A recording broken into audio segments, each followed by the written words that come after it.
Bienvenida o bienvenido a un nuevo vídeo de 78 puertas. Hoy quiero hablar contigo sobre un mazo muy especial. Este mazo que ves aquí son las cartas de Just Aman, una auténtica joya cartomántica que es del año 1588. Casi nada. Es decir, estamos hablando del siglo XVI, un siglo después del primer mazo de tarot del que hay constancia, que son los tarots Visconti, 1400 y pico, antes de que Colón llegara a América. Estamos ya entonces, te digo, en el 1400. Estas cartas son del 1500 y luego tenemos que esperar al siguiente siglo, 1650 más o menos, para llegar al primer tarot de Marsella que ha llegado hasta nosotros. ¿Que puede que hubiera otros anteriores que no hayan llegado? Pues sí, puede ser. Pero lo que tenemos es lo que tenemos y es en lo que tenemos que mirar. Así que en cierta forma esto es un puente histórico entre el primer tarot y el primer Marsella, porque está ahí en medio, a la limón, en medio de los dos. No es que esto sea un mazo de tarot, por supuesto. Es un mazo de cartas, es un juego de cartas, pero distinto. En Jostaman, la persona que lo hizo, las hizo no para que fuese un mazo de cartas, sino que eran páginas de un libro. Y eso posiblemente fue lo que permitió que este juego de cartas haya sobrevivido, porque no estaba hecho como un juego de cartas tal cual, como cartas sueltas, sino que eran páginas de un libro. Y al ser páginas de un libro, al estar en un libro, esa encuadernación es muy posible que lo haya protegido y haya sido más fácil que esto haya llegado hasta nosotros, este mazo. Porque si no, ya te digo que lo más probable es que, como tantas otras cosas, se hubieran perdido en las nieblas de la historia. Bueno, vamos a ver, ¿qué hace que este mazo sea tan especial? Pues muchas cosas. Vamos a ir viéndolas poco a poco. La primera de ellas, ya te digo, que no era un libro con un juego de cartas, con un mazo de cartas como páginas, pero no cortadas, no hechas especialmente como juego de cartas, sino que era un libro. Eso, la primera cosa. La segunda, tenemos que ponernos en contexto de dónde estamos. Estamos en Alemania, en el siglo XVI. Los palos tradicionales en España, Italia, son oros, copas, espadas y bastos, los mismos palos que tenemos en el tarot. En la baraja francesa son los que ya todos conocemos como oros, copas, corazones, diamantes, picas y tréboles. En Alemania, Suiza, en esas zonas, había otros palos, y sigue habiendo todavía al día de hoy otros palos que son distintos en su baraja tradicional: cascabeles, hojas, corazones y bellotas. Pues estos palos son distintos. Espera, que voy a hacer un poco de zoom para que las puedas ir viendo mejor. Uy, me he pasado un poco. A ver. Ahí. Los palos, como puedes ver, son diferentes, son especiales y con una representación completamente distinta a la habitual. Tenemos por un lado esto que ves aquí, que son los tampones de imprenta. Con estas herramientas lo que se hacía era echar tinta en los moldes de impresión para que al poner el papel encima, al presionar, la tinta pasara al papel y al quitar la prensa se quedara la página impresa con la tinta que se usaba, que se ponía con esta máquina, con este aparato. Así que gracias a estos tampones de tinta, gracias a ellos a los que podemos tener libros, porque si en la imprenta sin tinta no podía haber libros. Así que estos dos palos están relacionados. El tampón para mojar los moldes de la imprenta, y gracias a eso tenemos los libros. Luego aquí tenemos las jarras de vino. Jarras. Y con las jarras se llenan las copas. Así que tenemos una unión de dos elementos, dos palos unidos y otros dos palos unidos. Tampones de impresión con libros, jarras de vino con copas. Luego, aparte, cada mazo tiene su propia peculiaridad. Por ejemplo, cada palo.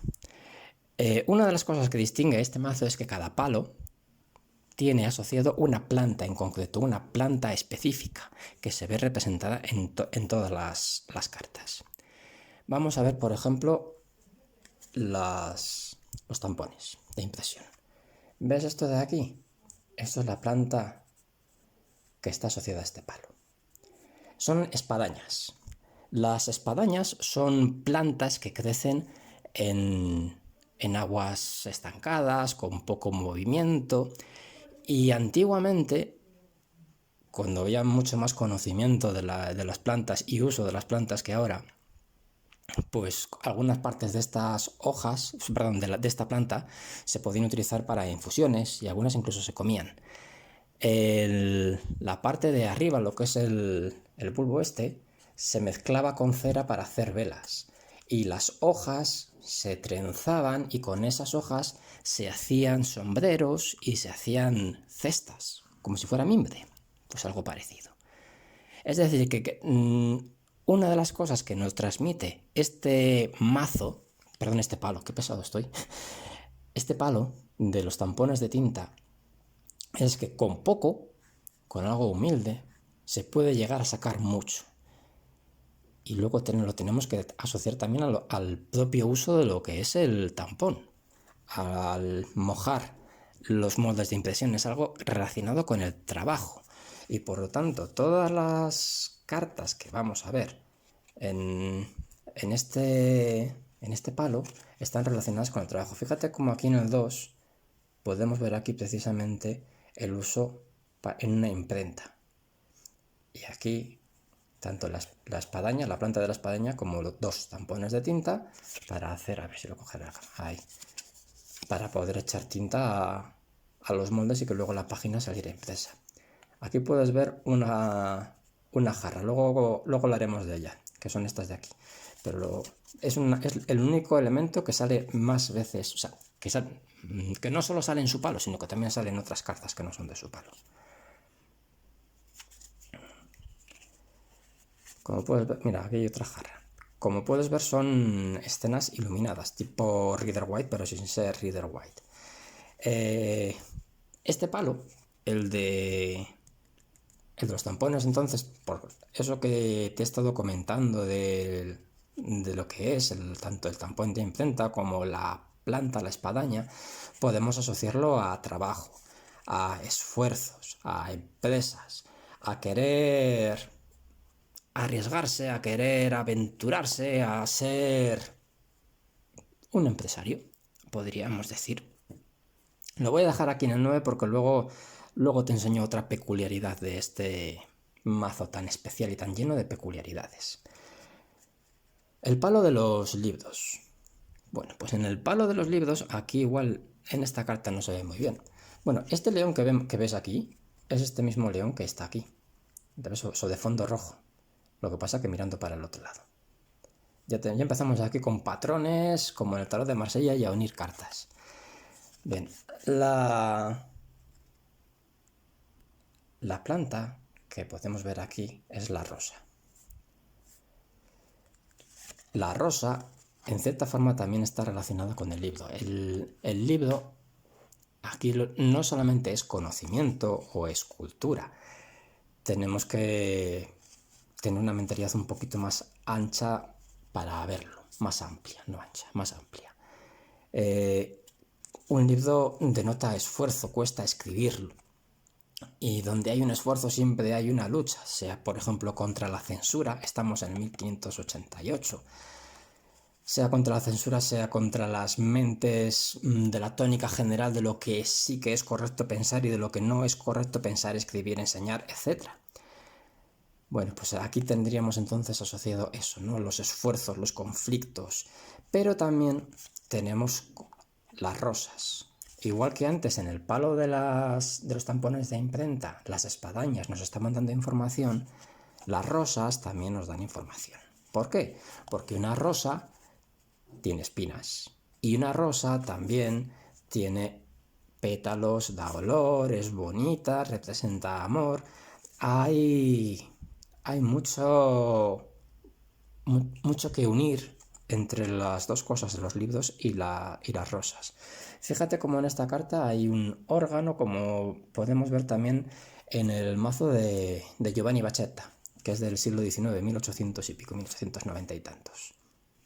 Bueno, pues como te decía, este es el palo de los libros. Y hay representaciones jocosas, como por ejemplo esta de aquí. Aquí podemos ver un zorro enseñando a unos gansos, a unas ocas.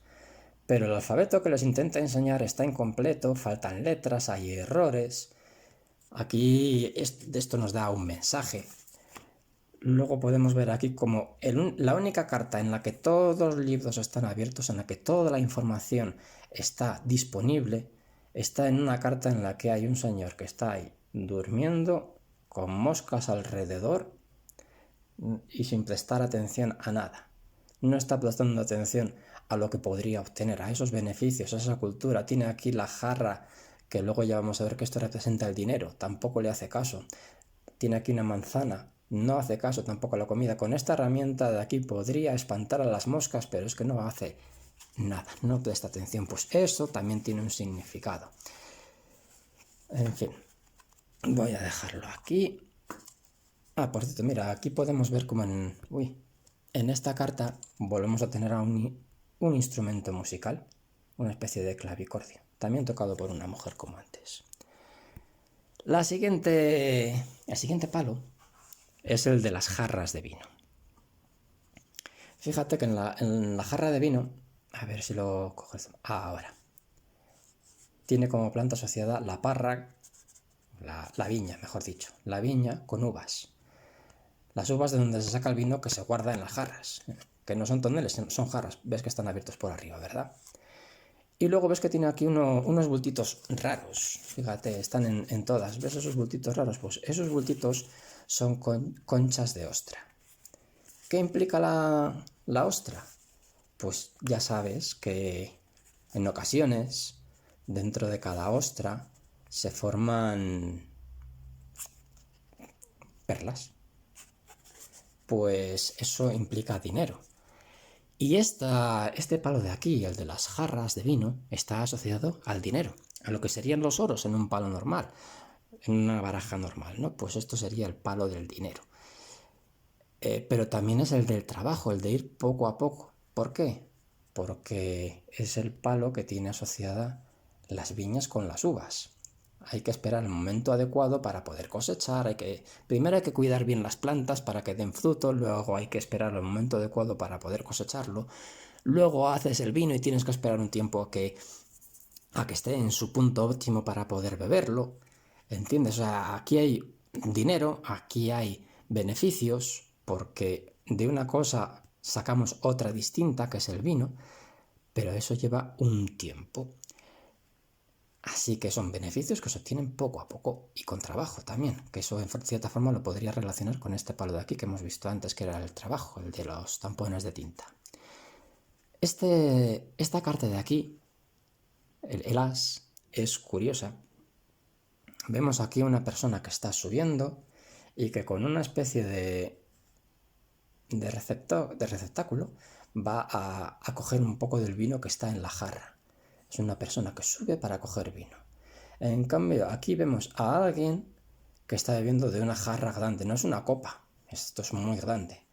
O sea, aquí vemos a una persona que va a beber, aquí vemos a una persona que está bebiendo, y aquí vemos a una persona pues que ya ha bebido tanto. Fíjate que aquí la bolsa de vino ya la tiene vacía, no tiene forma, y que está aquí, bueno, pues vaciando todo lo que ha bebido.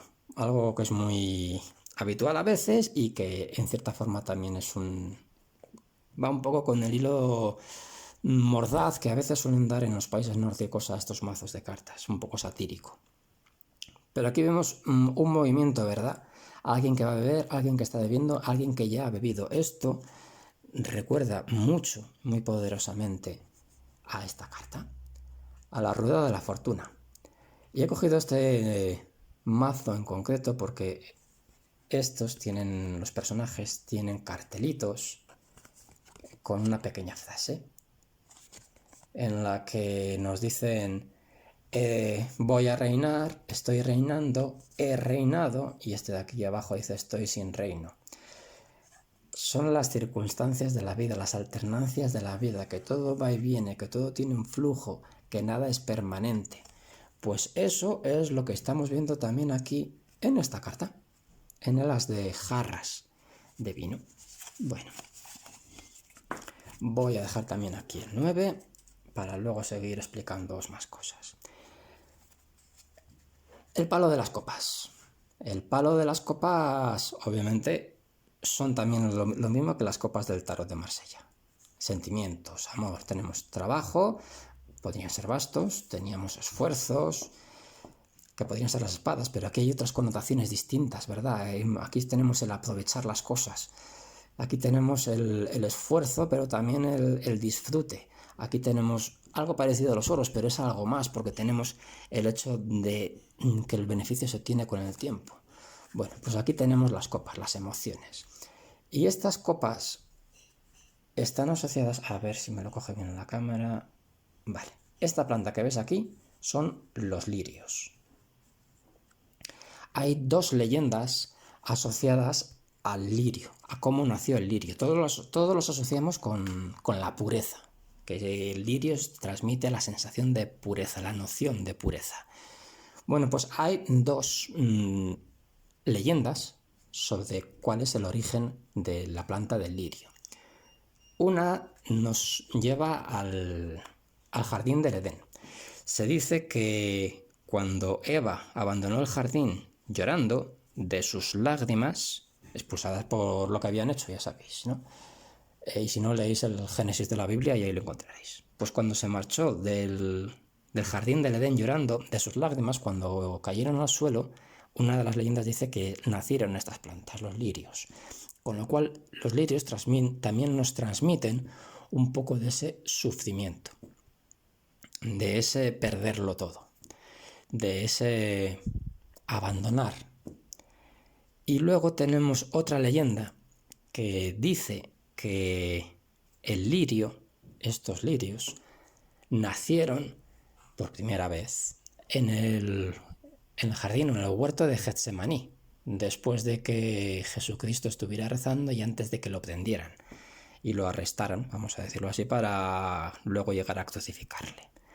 Bueno, pues de ahí hay quien extrae la interpretación de que el lirio no solamente es pureza, sino que también es dolor, también es renacimiento, porque el hecho de que hubiera que cumplir la profecía para que Jesucristo muriera en la cruz para que luego pudiera resucitar, ese hecho implica también que como esta flor, esas personas la asocian a todo esto que pasó con la crucifixión, también asocian, que es lo importante y con lo que te tienes que quedar, que uno de los significados que se da a esta flor del lirio está relacionado también con la resurrección. Tenemos sacrificio y resurrección. Si te das cuenta, todos los palos tienen cosas buenas y cosas malas, no son específicamente buenos o específicamente malos, hay un poco de todo. Bueno, y no quiero cansarte mucho. Las copas obviamente nos están transmitiendo alegría, disfrute, amor, pero si te fijas, no todas las acciones que vemos están relacionadas con el amor o con las emociones, por lo menos con las buenas emociones. Fíjate esta pelea. Hay emociones buenas y emociones malas, ¿verdad? Bueno, pues esto mismo es lo que vemos transmitido a lo largo de los 4 palos del mazo, ¿no? Que no hay algo específicamente bueno o algo específicamente malo. Cada carta puede ser de una forma o de otra. Según el contexto, según la pregunta, es como el sol en el tarot. La carta del sol es muy buena, sí, es muy buena. Pero si estás en pleno desierto del Sahara, el sol no representa algo bueno, porque lo que necesitas es sombra, lo que necesitas es un oasis en el que poder refugiarte, porque el sol te puede quemar. Eso sería un ejemplo del sol como elemento negativo, ¿no? Bueno, pues todo tiene dos lados, bueno y malo, y eso lo vemos también en esta baraja tan bonita que es la de Jostaman. Os decía que tiene peculiaridades. Bueno, pues una de las peculiaridades es el 10. Ya veis que en las otras cartas el as no tiene número. Pero luego todas las otras cartas tienen el número en arábigo. El 2, el 3, ¿ves? Están todos los números en arábigo. ¿Qué pasa cuando llegamos al 10? Pues que el 10 cambia. El 10 ya no es un número arábigo, es un número romano. Y está puesto en una especie de banderola. Está puesto como una X, como lo que señala el lugar en los mapas del tesoro. Y es algo importante. Pues aquí con esto Joost Ammann, el autor, está realzando algo muy importante. Las figuras de corte en los mazos alemanes son distintos que en los españoles y distintos que en los franceses. Aquí en España y en Italia tenemos sota, caballo y rey, no hay reina. En Francia tienen rey, reina y sota, no tienen jinete, no tienen caballero o caballo. Vale, pues en los palos alemanes tienen el Unter de abajo, sota inferior si quieres puedes llamarla. Tienen la sota superior en la que el elemento está en la parte de arriba, inferior para Unter, superior para Ober. Y luego tienen el rey, que va montado a caballo. No tienen reina. Y esto pasa suele pasar en todos los mazos, y en este de aquí también pasa. Sota inferior de libros, sota superior de libros, rey de libros. Vale, pues una peculiaridad que hizo Joost Ammann en este mazo tan espectacular y tan bonito, una auténtica joya, como os decía antes. Sota inferior, superior y el rey.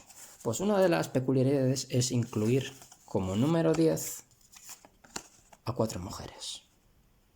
Las mujeres que no están incluidas en los mazos tradicionales de Alemania, sí están incluidas en este mazo. Tenemos 4 mujeres que podrían ser 4 reinas, lo que pasa es que no están numeradas como reinas, están como en número 10, como os decía antes, pero están dentro de una bandera, de una banderola, y tienen el número X en número romano, no en número arábigo. Las hace ser más importantes, las da más importancia. Está diciendo, mira que esto es distinto, y si es distinto, me trabo, perdón. Si es distinto es porque es importante. Fíjate en esto, porque esto es especial. Eso es lo que está transmitiendo Joost Ammann al crear estas cartas y al poner a estas mujeres con el número 10 de forma distinta y en una especie de pergamino o de banderola. Esto nos puede recordar a las sotas de nuestra baraja española, que son también el número 10, y algunas de ellas tienen una apariencia más femenina, pero no son estrictamente mujeres, pero estarían por ahí relacionados, ¿sabes? Pero lo que te digo, estos sí son claramente mujeres, sí se nota que son mujeres, son especiales, son unas cartas especiales, son diferentes y es importante, es bueno que estén. Sí, pero también es importante que estén y darse cuenta de qué implica que estén en una baraja en la que habitualmente no existen estas cartas. ¿Y qué más deciros? Ah, sí, una cosa.